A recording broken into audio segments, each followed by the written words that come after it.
Hello, fellow thinkers. Welcome back. Let me ask you a question. Have you ever had an idea that you were absolutely certain was true? An idea that formed the bedrock of your entire worldview?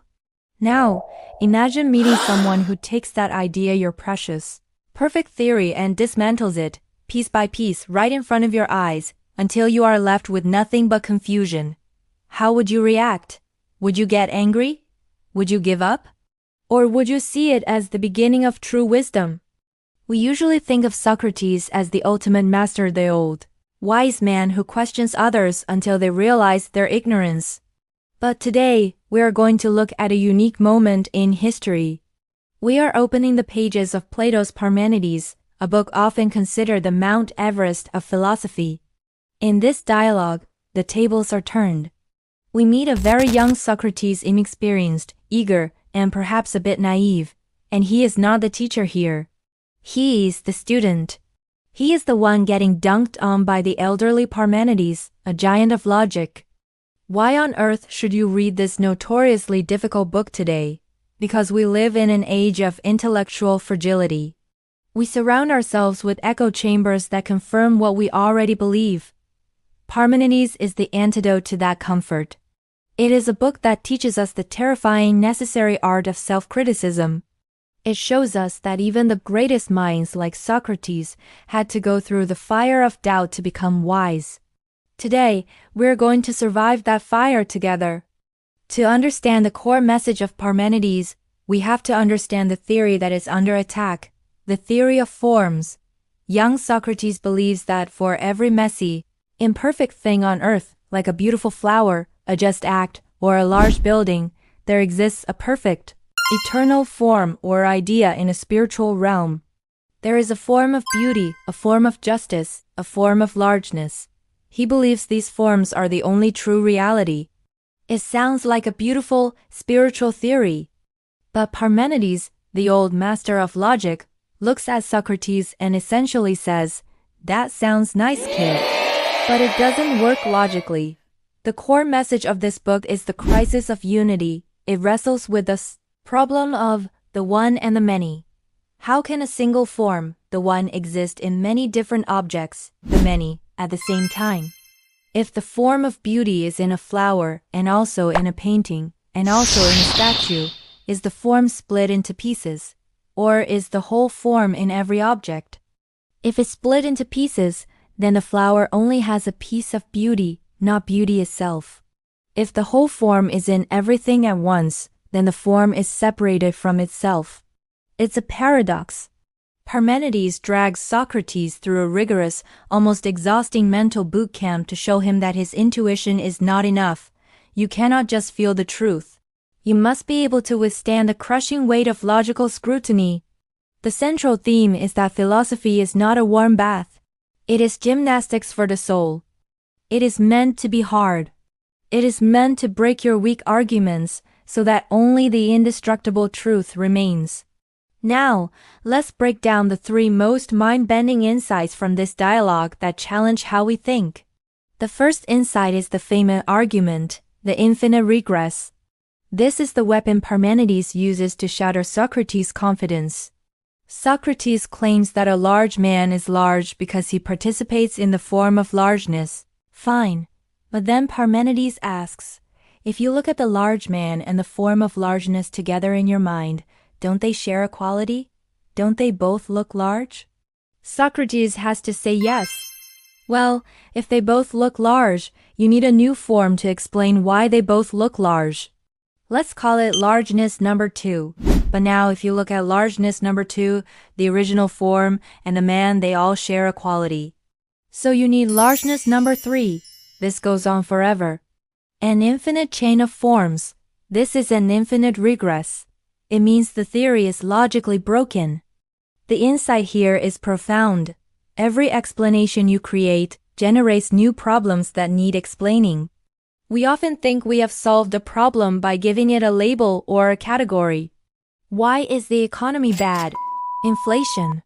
But what causes inflation? Supply chains. What causes that? We often mistake naming a cause for understanding the root. The third man argument teaches us to be wary of infinite chains of logic that don't actually land on solid ground. The second insight is the paradox of the instant, or the moment. In the second half of the book, which is a dizzying array of logical exercises, Plato explores the concept of time and change. He asks, when does a thing change from being in motion to being at rest? It can be in motion while it changes, or it wouldn't be changing to rest. It can be at rest, or it wouldn't be changing. So when does it happen? This is a mind-blowing realization. It suggests that reality is not a smooth, continuous flow. It is full of gaps, jumps, and contradictions. In our lives, we expect progress to be linear and smooth. But true change, whether in your character, your career, or history, often happens in these sudden, timeless instants where the old state vanishes and the new state hasn't yet arrived. It teaches us to respect the mystery of transition. The third insight is the necessity of dialectical training. After tearing Socrates apart, Parmenides sees the young man is crushed, but he offers him a lifeline. He says, Socrates, you are trying to define beautiful things before you have been properly trained. He tells Socrates that he must practice a specific mental exercise. Take an idea, hypothesis, and rigorously analyze what happens if it is true and what happens if it is false. You must look at the consequences for the object itself and for everything else.